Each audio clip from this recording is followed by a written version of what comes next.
Saya lihat di videonya, kok pakai jurus ini, jurus itu. Wah, ini pasti tidak syar'i. Dia minta ayam putih mulus, kemudian disembelih, ditanam di depan pintu rumahnya. Nah, kebaca. Kita banyak mengalami hal yang kurang nyaman. Cuma saya tidak tahu jawabannya, kenapa saya gampang marah. Kemudian saya gampang sedih, tiba-tiba tidak nyaman. Kenapa ibadah tidak begitu bisa maknyes kalau bahasa orang Malang? Ada apa yang salah dengan saya? Tapi alasan apapun, mau itu non medis atau medis, itu tetap kadang sakit itu sebagai teguran. Tidaklah musibah itu mengenai kita kecuali ada yang salah di kita. Kaitannya dengan berobat pun itu juga bukan kaitannya urusan sembuh atau tidak sembuh, tetapi adalah ridho Allah. Kita arahnya bukan membuat orang itu ketergantungan dengan kita, enggak. Kita supaya orang itu bergantung hanya kepada Allah.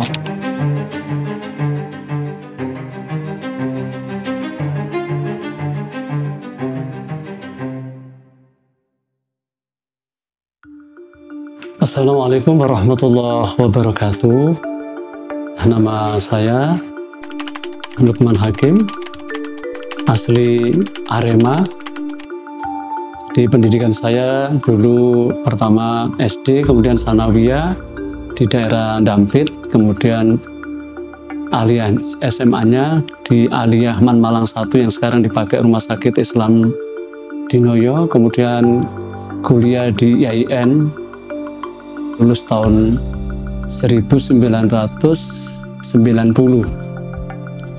Jadi kita terjun di dunia ruqyah kurang lebih 14 tahun. Jadi ceritanya dulu tidak ada kesengajaan untuk belajar ruqyah syariah.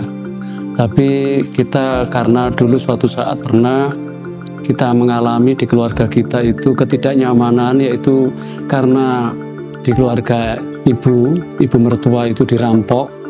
Nah, kemudian secara fisik saya agak kecil gitu ya. Namanya darah muda, saya kepingin belajar ya opo iso ngalahno wong model-model gitu. Nah, kemudian saya dengan semangat ngikut pencak silat tertentu. Akhirnya saya pilih pencak silat A.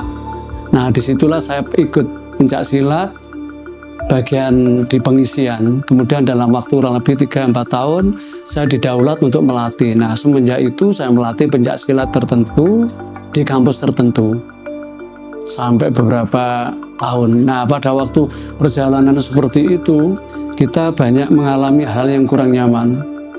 Cuma saya tidak tahu jawabannya, kenapa saya gampang marah, kemudian saya gampang sedih, tiba-tiba tidak nyaman. Kenapa ibadah tidak begitu bisa maknyes kalau bahasa orang Malang? Ada apa yang salah dengan saya? Walaupun kita pada waktu itu sudah ngurusi pendidikan, diniyah, ngajar dan sebagainya, dunia dakwah, tapi apa yang salah di diri saya? Nah, pada waktu melatih, qadarullah ada orang yang negur, itu yang kamu isikan itu ada kaitannya dengan jin. Nah, saya pada waktu tidak langsung nolak, tidak langsung terima. Saya pikir, nah kemudian saya mengikuti pengajian tertentu. Nah, disitulah saya kenal dengan ruqyah, karena pada waktu itu ada pengajian di belakang kampus UIN itu, pengajian khusus untuk ruqyah.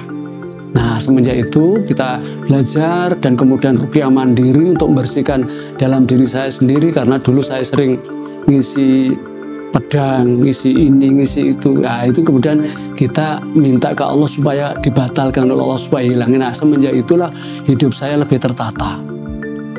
Dalam arti apa ya? Lebih ibadah, lebih nyaman dan sebagainya, ketaatan dan keberkahan hidup dan keluarga itu lebih sakinah.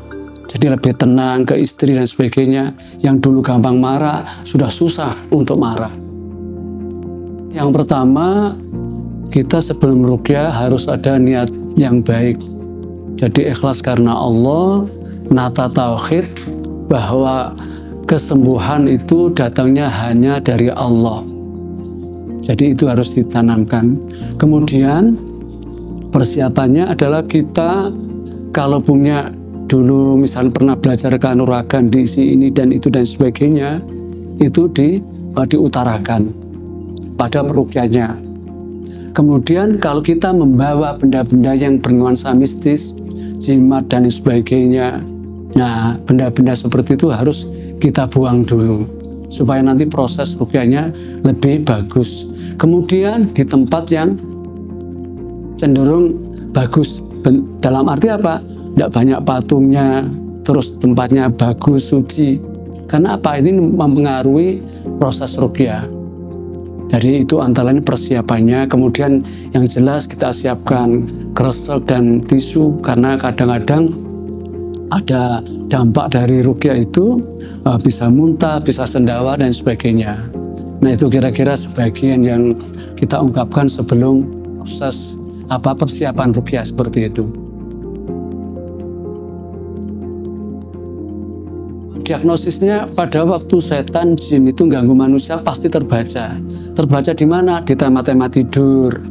Biasanya orang yang dikasih kena gangguan jin itu tidurnya umumnya insomnia, sulit tidur, sering mimpi buruk, jatuh dari ketinggian, gampang tindihan, terus sering mimpi tema-tema air, keruh, terus mimpi binatang-binatang tertentu misalkan ular, anjing, onta, atau jatuh dari ketinggian, atau pernah mimpi tema-tema putih.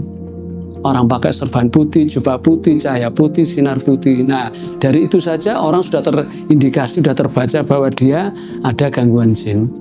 Kemudian kita tanya lagi diagnosis apa, kaitannya dengan fisik.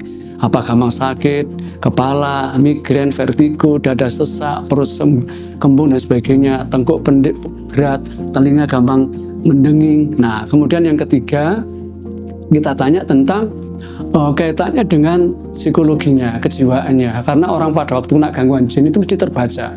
Biasanya gampang marah, sensi, gampang melankolis, resah, gelisah, cemas, was-was, baper, nolongsoan, sedihan. Ini pasti ada, bukan kira-kira. Nah, pada waktu sudah ini kebaca dalam catatan, nah nanti kita ajak orang itu beristighfar, minta ampun kepada Allah. Kemudian kita bacakan ayat-ayat tertentu. Ya, nah pada waktu kita bacakan itu biasanya langsung ada reaksi, bisa sendawa, bisa muntah. Bahkan di lapangan yang sering kita tangani, belum dibacakan ayat-ayat itu sudah muntah, sudah sendawa, sudah ada reaksi. Kenapa? Karena jin itu pada waktu masuk dalam tubuh manusia, kok dia itu terbaca. Jin itu takutnya bukan main. Waduh, konangan rek awak iki. Konangan aku ndek kene. Nah, itu. Jadi kadang belum sampai dibacakan ayat-ayat tertentu, itu sudah ada reaksi. Nah, andai kata tidak ada reaksi, kemudian kita bacakan ayat-ayat tertentu yang kaitannya mengingatkan kita dan jinnya dan orangnya. Misalkan afasibatum annama khalaqnakum abatha, akhir surat Al-Mu'minun. Wahai jin, wahai setan, wahai manusia, adakah kamu mengira bahwa kamu dijadikan Allah itu Allah main-main? Enggak. Artinya apa? Bahwa kalau kamu masuk dalam tubuh seseorang, kamu itu zalim, kamu salah. Nah, pada waktu diingatkan, nanti proses ruqyahnya itu lembut, sehingga keluarnya tanpa gampang kesurupan, dia keluarnya elegan. Jadi sehingga mutu kita itu di guru kita ruqyah syariah tanpa kesurupan. Fitrahnya manusia itu tidak tahu tentang jin, itu fitrah. Tidak bisa melihat seperti yang aneh-aneh itu tidak. Kalaupun tahu mungkin hanya sesekali. Itu wajar. Misalkan pergi ke pantai tiba-tiba kok kaget lihat ini itu mungkin. Tapi kalau itu sering dan sering sekali, nah itu indikasi ada bantuan. Di mana? Ya di titik cakra, bisa bantu di telinga. Jadi bahasa wong Jawa engen. Terus bisa di mulut, ya, bisa di feelingnya tajam. Batin sak batin gampang tembus. Nah, itu indikasi. Dan itu biasanya terbaca.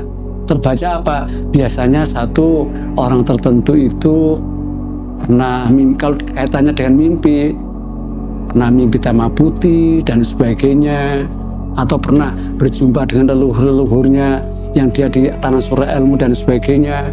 Dia itu cenderung indigo. Jadi indigo itu indikasinya hampir mayoritas itu rata-rata karena jin asap. Jadi jin asap ini, ya maaf karena kita orang Jawa ya, orang Indonesia, jin asap itu apa? Jin yang masuk pada diri seseorang karena maaf dari bapak atau ibunya atau mbah buyutnya canggah, wareng, udeg-udeg, gantung siur sampai ke atas. Kalau kita kan 7 keturunan itu. Jadi itu pernah melakukan ritual tertentu. Nah, ritual tertentu atau kolaborasi dengan jin, baik itu dengan pesugihan, kanuragan, kesaktian, kewibawaan dan sebagainya. Nah, pada waktu orang itu baik dia belajar sendiri atau tirakat sendiri atau pergi ke orang tertentu. Nah, pada waktu seperti itu kan jinnya ada dalam tubuh seseorang. Nah, pada waktu itu belum keluar, kemudian hubungan suami istri. Nah, pada waktu itulah bertemunya antara sel telur sama sperma, kemudian jadi bayi, itulah jin nasab itu muncul. Jadi kalau bahasa kita mungkin kalau ada salahnya mohon maaf, jadi seperti genetika nurun. Nah, cuma bisa langsung ke anak, ke cucu, bahkan sampai ke 7 generasi. Makanya dari ruqyah itulah kita mengingatkan supaya minta ampun, mendoakan bapak ibunya, leluhurnya, kemudian minta kepada Allah supaya dibatalkan akadnya. Satu, ya kita diruqyahkan atau ruqyah mandiri, terus benda-benda sesuatu yang dari leluhur kita yang masih ada, yang bernuansa magis, pusaka-pusaka yang itu diadakan, kemudian minta kepada Allah supaya itu dibatalkan sama Allah. Biasanya kita bacakan At-Taubah, itu bara'atu minallah wa rasuli, surat Al-Fat 1-5, inna fatahna, atau kita minta kepada Allah Al-Anfal ayat 26-27, kulillahumma malikal mulki tu'til mulka man tasya. Ya Allah, kalau ada dalam tubuh kami, ya Allah, ada ikatan-ikatan jin nasab dari bapak atau ibu kami, mbah buyut kami, leluhur kami, ya Allah, kami mohon ya Allah, batalkan akadnya, putuskan ikatannya. Cukuplah aku, cukuplah anakku ini, hanya Engkau sebagai penjaganya. Nah, kemudian minta kepada Allah supaya Allah putuskan. Jadi seperti itu. Nah, pada waktu terputus, nanti biasanya dia tidak indigo lagi, terus hidup itu lebih nyaman, tengkuk pundak tidak berat dan sebagainya.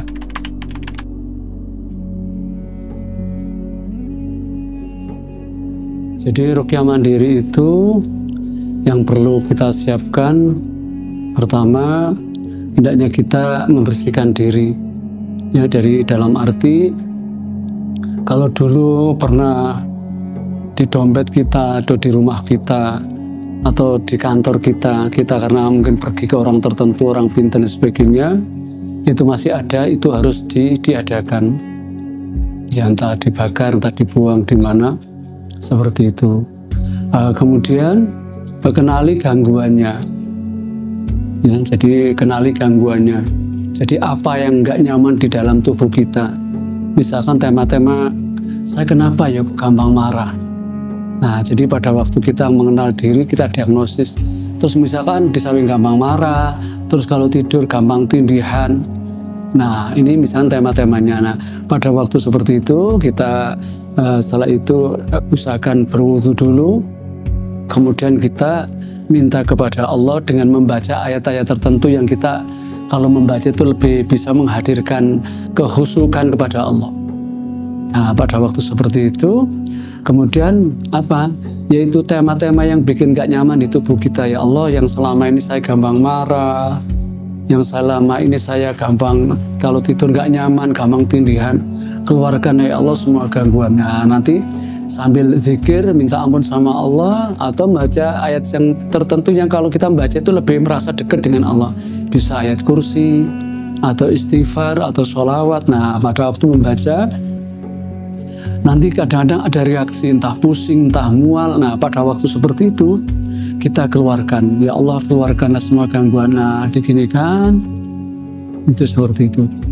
Nah, walaupun kadang di lapangan tidak perlu digerakkan, tidak perlu disentuh, kadang sudah ada reaksi sendiri. Nah, jadi seperti itu. Terus nanti tema apa lagi? Jadi karena jin yang ganggu dalam tubuh manusia itu kadang-kadang tidak satu. Jadi satu jin bisa ganggu semuanya, tidak. Kadang-kadang ada jin itu yang bikin gampang marah, ada yang cenderung perut gampang sakit. Jadi per tema, makanya disitulah pentingnya diagnosis. Jadi faktor-faktor yang mendukung keberhasilan seseorang di ruqyah itu yang pertama adalah orang itu sendiri. Jadi yang pertama, maka tauhidnya diluruskan, terus minta ampun sama Allah. Kemudian dia kooperatif, jadi misalkan dia selama ini gangguannya karena faktor kanuragan, misalkan pernah diisi ini dan itu, kekebalan dan sebagainya, maka itu harus diutarakan dan itu harus ditobati. Kalau temanya misalkan tema-tema sihir, nah dia pun harus kita ajari juga bagaimana membentengi rumah untuk bisa ruqyah mandiri, paling tidak bisa meruqyah rumahnya. Terus kemudian jadi tema yang utama, tema tobat kepada Allah. Nah, pada waktu itu sudah terungkap semuanya dan itu disadari, itu mudah sekali. Karena orang sakit itu pada dasarnya kalau dalam kajian Islam itu sekian persen memang ada yang medis murni, ada yang tidak murni. Tapi alasan apapun, mau itu non medis atau medis, itu tetap kadang sakit itu sebagai teguran. Maka kata Allah, wa ma asabakum min musibatin fabima kasabat aydikum falyafu an katsir. Tidaklah musibah itu mengenai kita kecuali ada yang salah di kita. Jadi kekuatannya ditobat. Jadi begini, pada waktu dia sudah bersih, dia itu biasanya ngefeknya apa? Biasanya tidurnya nyaman, kemudian dada tidak sesek, ibadah lebih mudah, terus tidak gampang marah, kemudian ke keluarga itu nyaman. Itu indikasi sembuh, ya, indikasi sembuh. Setiap kita berobat bukan hanya sekedar urusan sembuh, tapi urusan akidah dan tauhid perlu dijaga. Karena andai kata pun sembuh dari pengobatan tertentu yang tidak syar'i, nanti itu di belakang hari pasti banyak hal-hal yang tidak bagus. Jadi tidak cukup hanya dengan sing penting waras, walaupun memang tipikal orang pada waktu sakit berat, wes aku gak peduli sopo, sing penting aku waras. Nah itu mau siapapun. Nah ini juga salah. Karena dalam Islam itu urusan ke kamar kecil, urusan makan, minum, pakaian, rumah tangga, bahkan urusan negara pun harus diatur dengan syariatnya Allah. Pada waktu tidak diatur dengan syariatnya Allah, nanti pasti di belakang hari banyak ketimbangan-ketimbangan. Banyak pasien kita yang itu kesasar kesana kemari, apalagi dengan boomingnya Tibun Nabawi, khususnya ruqyah. Itu maaf, walaupun dukun orang pinter itu juga menyebut ruqyah. Karena kalau mereka, apalagi sekarang generasi milenial, anak-anak muda sekarang itu tahu bahwa kalau ke dukun itu dosa besar, sholatnya nggak diterima 40 hari 40 malam, bisa mengarah kepada kekufuran. Jadi mereka nggak mungkin lari ke dukun. Kalau lari ke sana itu jarang. Nah, tapi banyak dari orang-orang tertentu, pihak-pihak tertentu yang mereka mengatasnamakan pengobatan syar'i. Nah, makanya penting. Apa indikasi orang itu dikatakan syar'i dan tidaknya? Satu, bahwa dia itu cara mengobatinya satu dengan membaca nama-nama, dengan Al-Quran, dengan doa Nabi, dengan Asmaul Husna, atau dengan bahasa apapun, yang penting tidak ada unsur kesyirikan. Media yang digunakan juga misalkan bisa siwak, bisa habatus sauda, bisa daun bidara, atau bisa dengan madu. Nah itu cenderung syar'i itu kalau dari medianya. Nah kemudian dengan apa lagi? Bahwa orang yang ngobati, nah ini yang banyak keplesetnya di sini. Itu pada waktu berobat, pada waktu kita, jangan sampai kita gampang terpesona dengan casing. Nah, ya karena orang tertentu bisa pakai serban, bisa pakai busana koko, baju koko dan sebagainya. Tapi dia itu pada waktu ngobati orang sudah minta sarana-sarana, contoh tolong sediakan kain putih. Nah ini walaupun yang dibaca ayat Al-Quran, doa Nabi, tapi kalau sudah minta kain putih, minta syarat-syarat belikan ayam cemani, belikan ayam putih mulus, pasti walaupun dia baca Quran itu tidak syar'i. Dan di lapangan banyak, apalagi pada waktu ngobati sudah dia mengatakan, oh kamu di kakimu ada ini, ada itu, di punggungmu ada jinnya, ada yang gandoli, ada yang apa. Tanpa diagnosis kok langsung bisa membaca, pastikan dia tidak syar'i. Di mana nggak syar'inya? Karena dia indigo. Karena pada waktu orang berobat ke orang-orang tertentu yang indigo, itu yang kerja adalah yang di belakang. Nah, jadi seperti itu. Jadi tema kalau ngobati seperti ini, itu malah nambah masalah. Jadi pada waktu kita berhadapan dengan orang yang itu pada waktu nangani, dia kok laki-laki, nangani wanita, kemudian dia tidak pakai kaos sarung tangan, kemudian dia memegang seenak-enaknya, ya, itu pastikan dia nggak syar'i. Itu saja bisa terbaca di situ. Maka ada pengobatan-pengobatan tertentu, itu dia itu wanita tapi ngobati laki-laki, dipegang, terus seakan-akan tidak ada batasan aurat. Nah, ini juga cenderung tidak syar'i. Dan itu banyak di lapangan. Gitu. Jadi orang terpesona dengan banyaknya pasien. Jadi karena pasiennya banyak, meledak ribuan, bahkan sampai antri, dia tertarik. Padahal pengobatan seperti itu justru semakin nambah masalah. Jadi kita pernah ada kasus di lapangan, ada seseorang dia bergerak di properti, meruqyahkan ibunya. Ini sudah diruqyah sama orang tertentu, Ustaz. Caranya gimana, Mas? Oh, ada kok ada ininya. Saya lihat di videonya, kok pakai jurus ini, jurus itu. Wah, ini pasti tidak syar'i. Kemudian kita dihadirkan ke daerah Panjen, kita tangani, kita tanya. Terus dikasih apa lagi, Bu? Ternyata bener kan?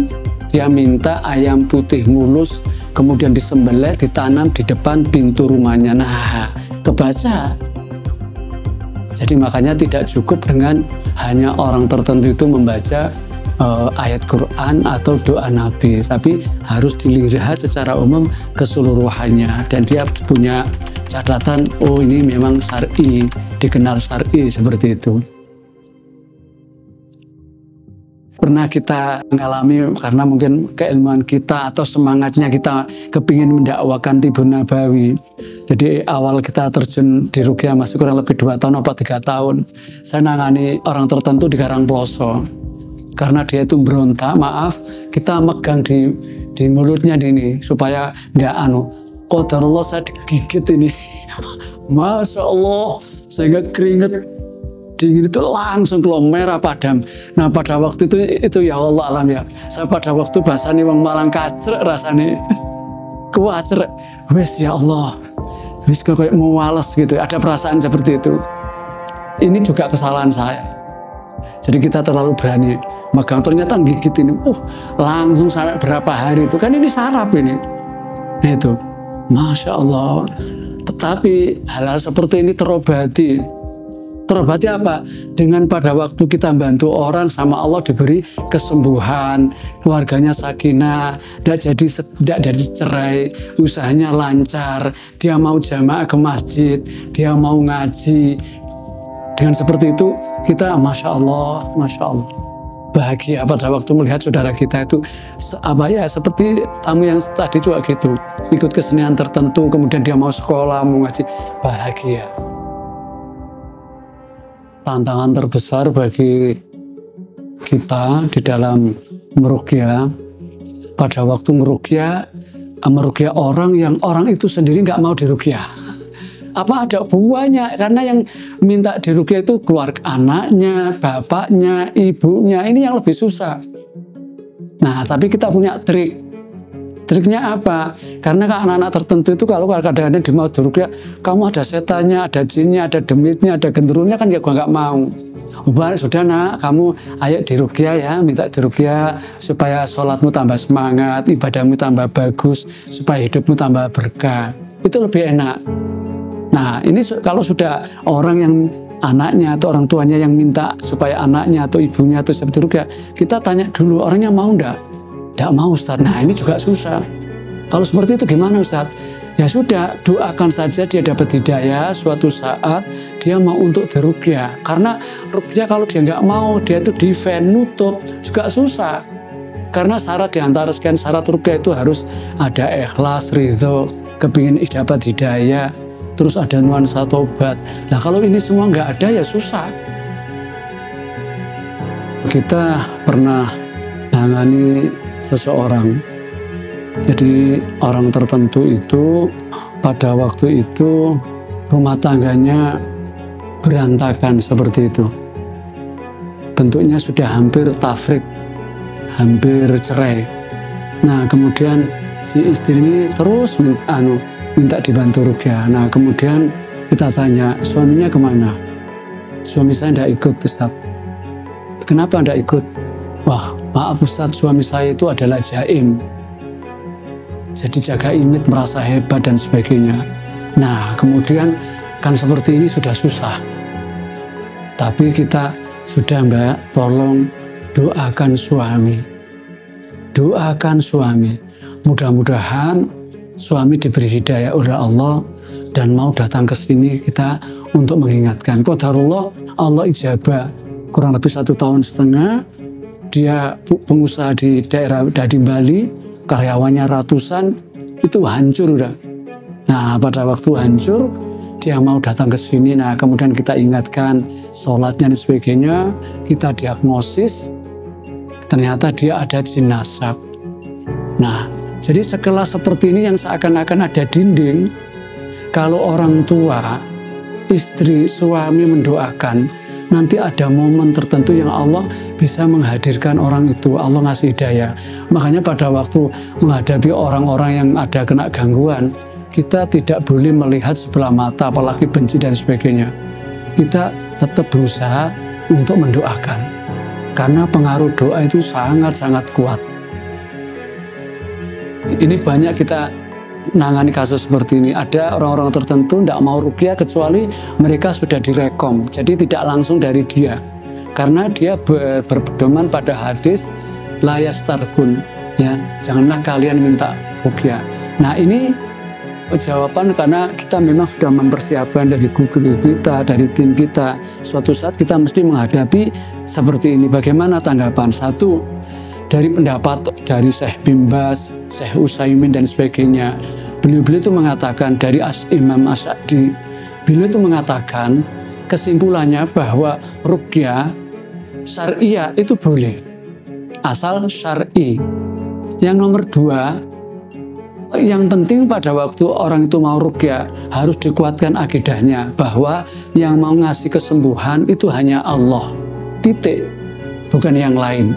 Itu jadi dari Syekh Bin Baz, Syekh Utsaimin, Imam Asy'adi itu membolehkan, ya, walaupun dia itu minta ruqyah, yang penting ruqyahnya syar'i.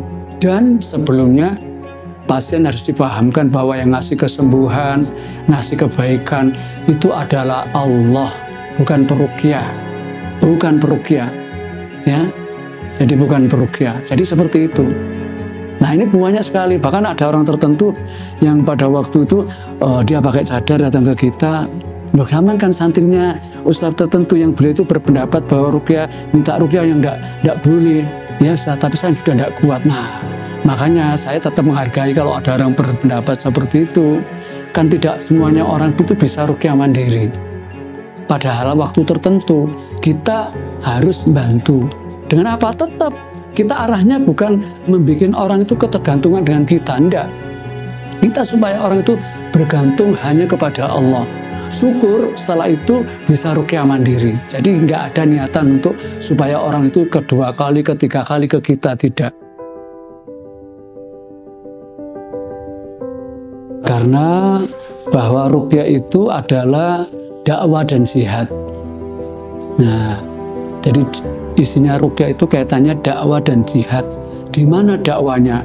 Pada waktu ada pasien datang, kita diagnosis apakah kita mesti tanya bagaimana sholatnya, bagaimana dia kerjanya di mana, mesti kita tanya. Nggak ada yang nggak kita tanya. Kenapa? Karena kalau dia itu sholatnya susah, nah kita ingatkan supaya sholatnya dikencengi. Syukur kalau bisa jamaah, ditingkatkan untuk bisa tahajud. Kaitannya dengan kerja juga begitu, sama kerja di mana. Bukan urusan miskin atau kaya, bukan. Tapi pada waktu orang-orang tertentu itu maaf, kerja di tempat yang tidak baik, tempat-tempat yang cenderung riba, mesti orang ini mesti ruwet. Itu mesti sudah. Solusinya apa? Sudah saya doakan, suatu saat masnya bisa hijrah. Nah, dengan bahasa lembut. Ini banyak kasus seperti ini. Jadi bukan hanya dibacakan Quran, enggak. Makanya ruqyah itu serat dengan urusan dakwah. Oh, bawon teke omong-omong mesti urusan dakwah. Walaupun dikemas dengan bahasa yang bagus. misalkan kerja di pabrik tempat tertentu ya, yang cenderung di situ memproduksi hal-hal benda-benda yang merusak tubuh ya, yang merusak, yang tidak bagus. Oh mas, mudah-mudahan ke depan bisa hijrah di tempat kerja yang bagus. Karena pada waktu orang itu apa yang dimakan itu halal, dari sumber yang halal, orang itu berkah, tidak gampang kena gangguan. Saya sering, karena ini kuliah kehidupan ya, karena kita pada waktu orang-orang kena genen mesti urusannya makanan, karena setan itu banyak yang masuk lewat aliran darah. Makanya kata Nabi, as-syaitonu yajri min bani Adam majrad dam. Setan itu ganggu manusia, ngikuti manusia, itu mengikuti aliran darah. Jadi dari yang dikonsumsi dan sebagainya. Mesti kita ingatkan serat dakwah. Kemudian jihad. Loh, di mana jihadnya? Kita pada waktu orang terjun di ruqyah itu sudah seakan-akan memproklamirkan diri perang dengan dengan setan, dengan dukun paranormal yang cenderung merusak dan sebagainya. Jadi sudah seperti itu. Maka ini bagian jihad. Makanya pada waktu ruqyah itu yang dipertaruhkan bukan orang lain saja, tapi dirinya juga dipertaruhkan, keluarganya dipertaruhkan.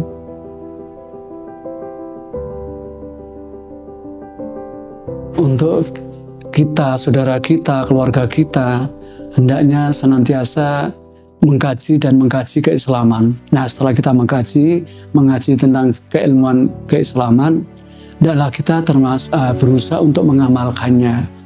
Termasuk dalam urusan apapun kita berusaha untuk bersandar dengan hal-hal yang memang sudah diajarkan Rasulullah. Kenapa?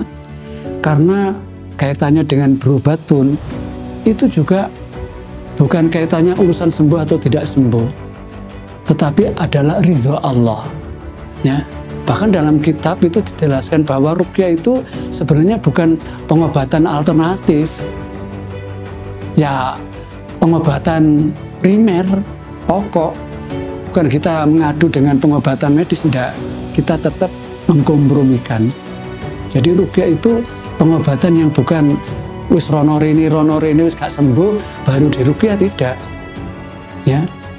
Jadi ruqyah itu adalah pengobatan yang primer. Makanya Nabi pada waktu sakit itu Nabi ngajari pegang tangannya atau sakit, baca doa bismillah bismillah bismillah.